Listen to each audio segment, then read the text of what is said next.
जैसे कि हमने उदाहरण सहित आपको राग बागेश्वरी में एक स्तुति जो है श्री राम रक्षा स्तोत्र से वो आपको गाकर बताई उदाहरण के साथ कि किस प्रकार शास्त्रीय रागों को हम संस्कृत साहित्य में उसको हम निबद्ध किया जा सकता है और एक बहुत सुंदर तरीके से भावों की अभिव्यक्ति हो सकती है। अब विद्यार्थियों के लिए एक ये भी प्रश्न आता है कि किस प्रकार से उसको किया जाए, तो इसका एक उदाहरण के तौर पे मैं आपको बताना चाहूँगी। जैसे कि हम एक स्तुति हम सभी लोग ने सुनी है और अक्सर हम उसको गाते भी हैं।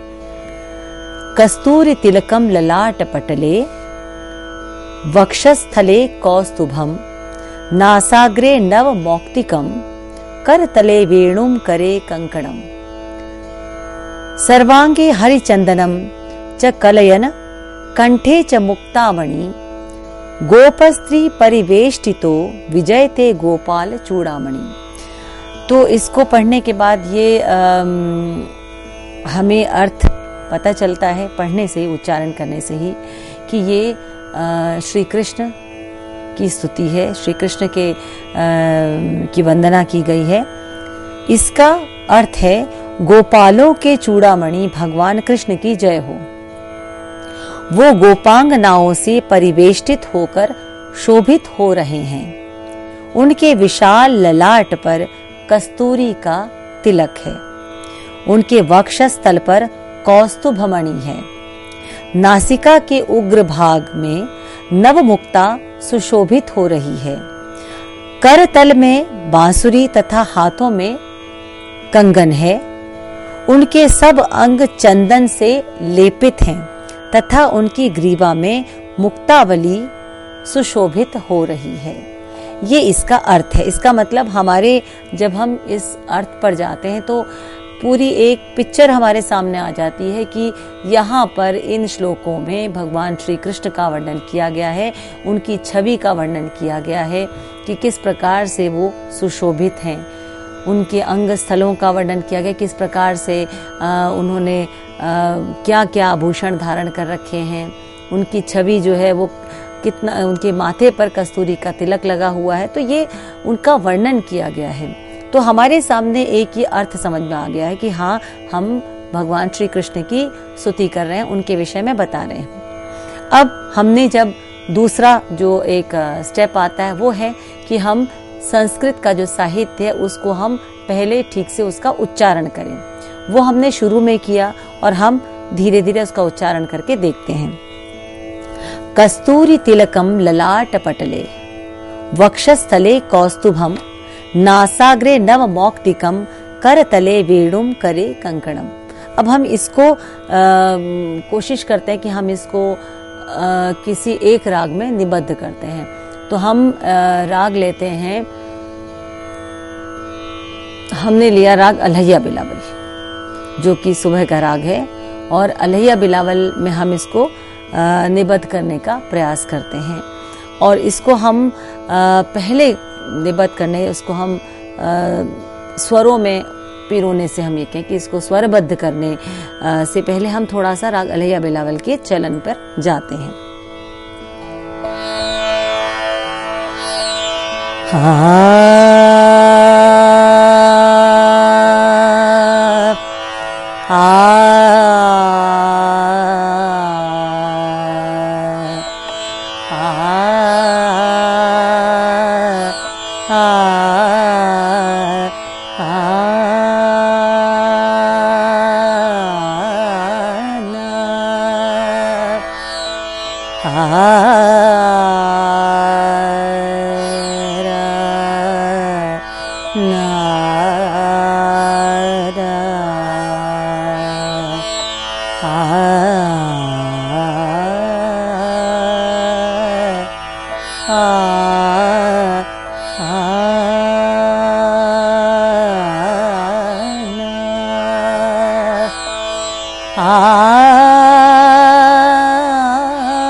आ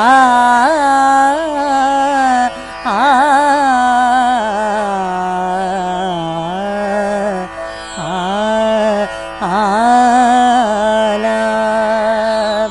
सा ग म रे ग प द नि द प ग प नि द सा द नि द प द ग म रे ग प द नि द प द ग म रे ग प म ग म रे सा द नि द प नि द सा रे सा।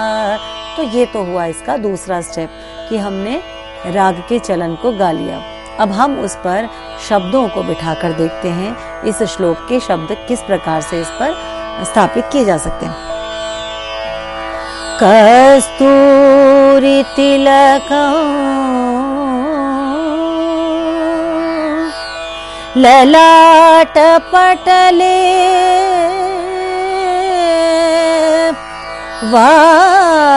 वक्षस्थले कौस्तुभं नासाग्रे नवमौक्तिकं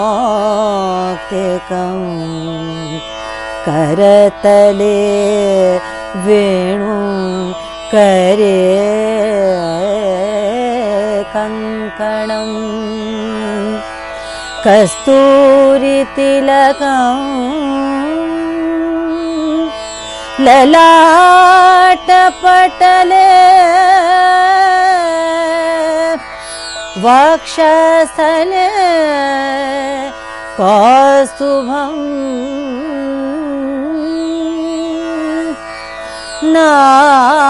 नासाग्रे नवमौक्तिकं करतले वेणुं करे कंकणम। अब यहाँ आपने ध्यान दिया होगा कि मैं मेरी विश्रांति या मैं उस स्वर पे जिस भी स्वर पे राग में बढ़ रहे हैं तो इस श्लोक के कौन से अक्षर को बढ़ाऊं। यहाँ पर भी वही नियम लागू होता है कि जहाँ पर लघु और दीर्घ का हमें ध्यान देना है कि जहाँ पर छोटी मात्रा है वहाँ पर नहीं रुकना, जहाँ पर बड़ी मात्रा है वहाँ पर रुकना है। इंग्लिश में मैं हमेशा म्यूजिक में बताती हूँ कि वोवल साउंड्स का प्रयोग करो, ए ई आई ओ यू। तो यहाँ पर भी कहीं ना कहीं वो फॉर्मूला यहाँ पर भी प्रयोग में है। कैसे? कस्तूरी तिलकं, यहाँ हम इसको ऐसे गाएं, कस्तूरी तिलकं, बिल्कुल ठीक है। ललाट पटले, मैंने ललाट के ला आ को बढ़ा है, पटले के ए को बढ़ा है, तो यहाँ पर वॉवल साउंड आता है। वक्षस्थले, वक्ष स्थले अलग अलग नहीं करेंगे, उसके उच्चारण को, उसके संधि को देखें। वक्षस्थले कौस्तुभम, मैंने क में औ की मात्रा है कौस्तुभम के, तो औ की मात्रा को बढ़ाया कौस्तुभम। अब यदि मैं कौस्तुभम, तो यहाँ पर त के नीचे बड़े ओ की मात्रा आ जाएगी जो कि गलत होगा। तो कौस्तुभम में त में छोटे ओ की मात्रा है, यदि लघु है इसका मतलब हम वहां पर स्वरों के हिसाब से ठहराव नहीं देंगे। कौस्तुभम नासाग्रे, यहाँ पे ना पर भी आ की मात्रा है, सा पर भी आ की मात्रा है और गे ग्रे पर भी ए की मात्रा है, तो यानी वॉवल साउंड है यहाँ पर। नासाग्रे नवमौक्तिकम, मैंने नव पर मैं ज्यादा नहीं रुकी और मौक्ति के मौ पर मैं ज्यादा रुकी क्योंकि वहां पर वॉवल साउंड आता है। करतले, एक ही मात्रा यह है तले पर। वेणु करे कंकणम, तो तो यहाँ पर आप देखिए मैं कहाँ पर मेरी विश्रांति हो रही। हम यदि इस चीज़ का ध्यान रखेंगे तो हमें उसको कंपोज करने में, उसको हमें स्वरबद्ध करने में, उसके उच्चारण करने में हमें किसी प्रकार का कोई मुश्किलात नहीं आएगी। हम संस्कृत साहित्य के साथ भी हम पूरी तरह से जो है न्याय कर पाएंगे। तो ये एक तरीका इस प्रकार से भी है कि किस प्रकार हम उसको स्वरबद्ध कर सके। दूसरा, सर्वांगे हरिचंदनम च कलयन्। अब ये मैंने जिस प्रकार से गाया मुझे लगा कहीं बैलेंस गड़बड़ है, तो हम उसको दोबारा से किस प्रकार से ये देखिए कि कहाँ पर ठहराव करना है। सर्वांगे हरिचंदनम च कलयन्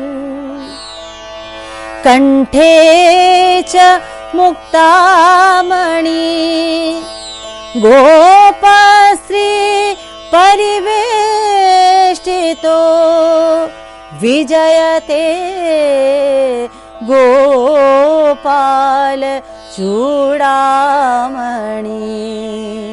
तो यहाँ पर उन्हीं स्वरों पर रुके जो राग में न्यास के स्वर है, जहाँ पर आलापचारी करने में सुविधा है। शास्त्रीय संगीत के हिसाब से, साहित्य के हिसाब से भी हमें वहीं पर रुकना है जहाँ पर कि हमें संधि दिखाई देती या शब्द का अर्थ न बिगड़े। इसको हम राग के हिसाब से थोड़ा और भी विस्तार देखें तो मंद्र की तरफ करें या तार सप्तक की तरफ भी जा सकते हैं। कैसे? सर्वांगे हरिचंदना च कलयन् कंठे च मुक्तामणि गोपस्त्री परिवेष्टितो विजयते गोपाल चूड़ामणि।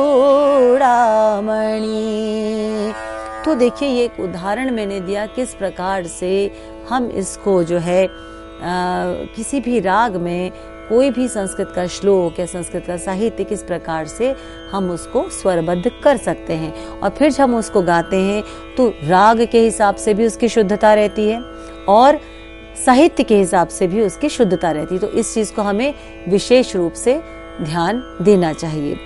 अब देखिए जहां तक रही इसकी तालबद्धता की बात, तो हम इसको ताल में अगले अपने एपिसोड में बताएंगे, क्योंकि इसको हमें तालबद्ध करने में थोड़ा समय लगेगा और हमारे जो इस लेक्चर सीरीज की जो समय सीमा है वो कहीं ना कहीं थोड़ी सी एक सीमित है।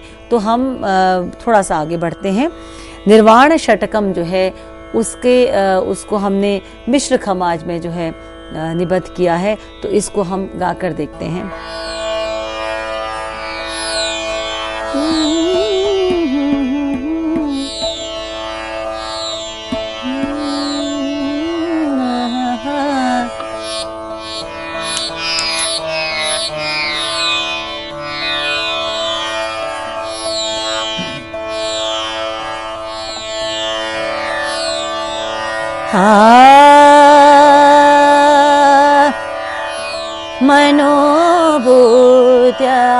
मनोबुद्ध्यहंकार चेतानि नाहं मनोबुद्ध्यहंकार चेतानि नाहं न च श्रोत्र जिह्वेन च घ्राण नेत्रेण च श्रोत्र जिह्वेन च घ्राण नेत्रे मनोबुद्ध्यहंकार चेतानि नाहं मनोबुद्ध्यहंकार चेतानि नाहं न च श्रोत्र जिह्वेन च घ्राण नेत्रे न च व्योम भूमिर्न तेजो न वायु न च व्योम भूमिर्न ते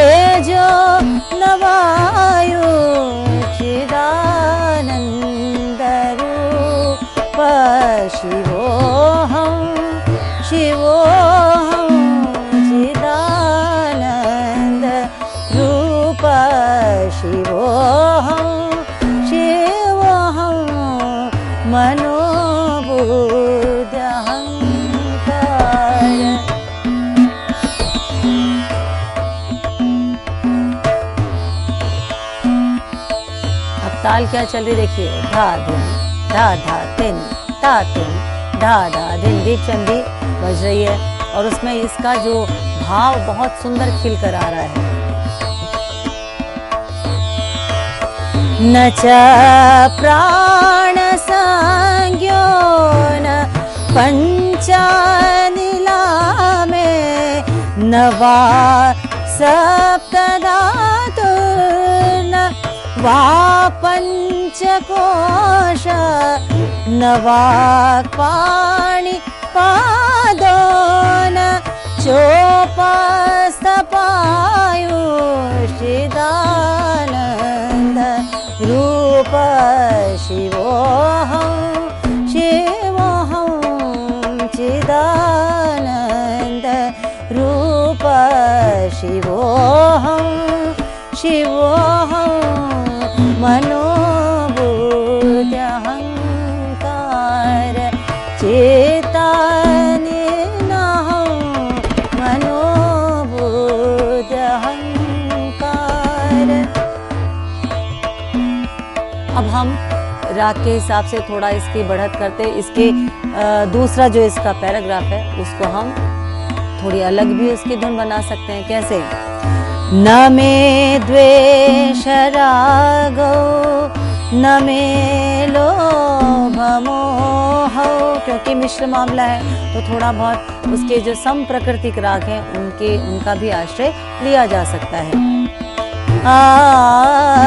न मे द्वेष रागो न मे द्वेष रागो न मे लोभ मोह मदो नैव मयि मात्सर्य भाव मदो नैव मयि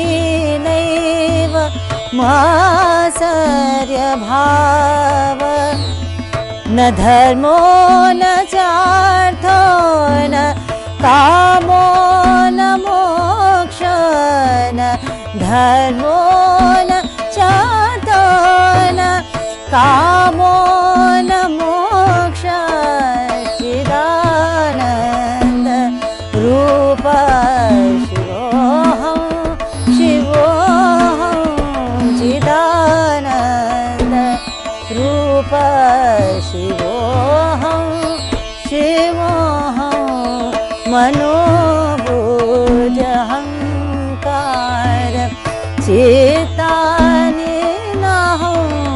मनोबुद्ध्यहङ्कार।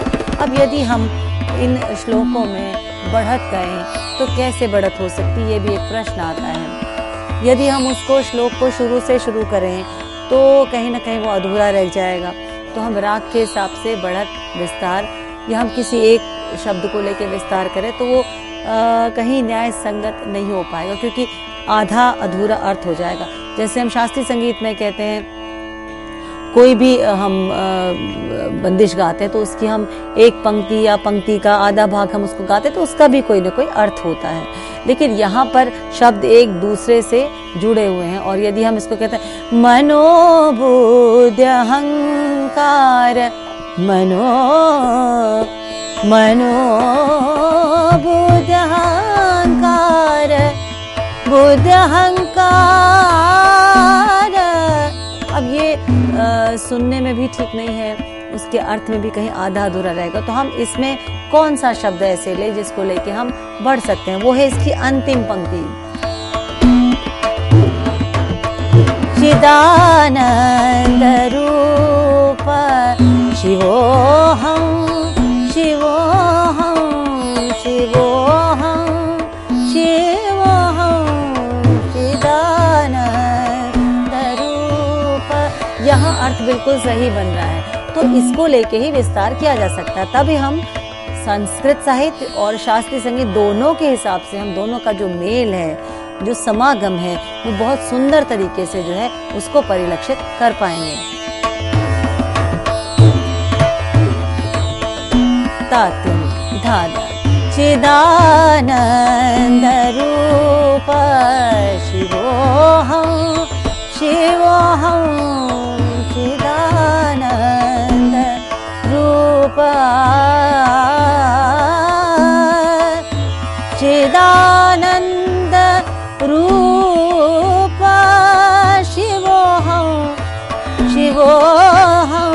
अब मैं इसको बढ़ रही हूँ तो मैं राग का भी विस्तार कर रही हूँ और मैं कहीं ना कहीं शब्द के साथ भी जो है वो उसका अर्थ भी नहीं बिगाड़ रही हूँ। चिदानंद रूप शिवोहं शिवोहं चिदानंद रूप शिवोहं शिवोहं चिदानंद रूप शिवोहं शिवोहं शिवोहं। तो ये एक उदाहरण के तौर पर मैंने आपको बताया किस प्रकार से हम रागों को भी सही तरीके से प्रस्तुत कर पाएंगे, हम संस्कृत साहित्य का भी उच्चारण अर्थ को खराब न करते हुए सही तरीके से उसको उच्चारित कर पाएंगे और अपनी भी जो एक कल्पना शक्ति है, क्रिएटिविटी, उसको भी हम जगह दे पाएंगे। तो इसी के साथ आज का ये जो व्याख्यान है यहीं पर हम संपन्न करते हैं। नमस्कार।